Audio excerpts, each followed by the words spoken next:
El otro día, mientras estaba jugando con mi Goku, empecé a ver ruidos extraños.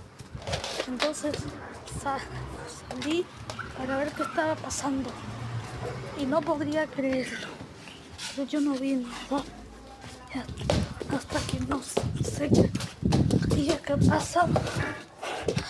Miré por allá y no vi nada hasta que me asusté.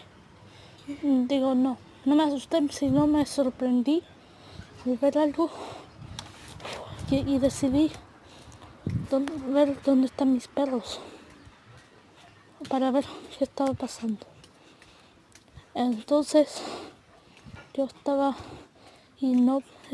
caminando para ver a mis perros y no podría creer lo que pasó. Suscríbete al botón blanco de ahí abajo para saber lo que pasó.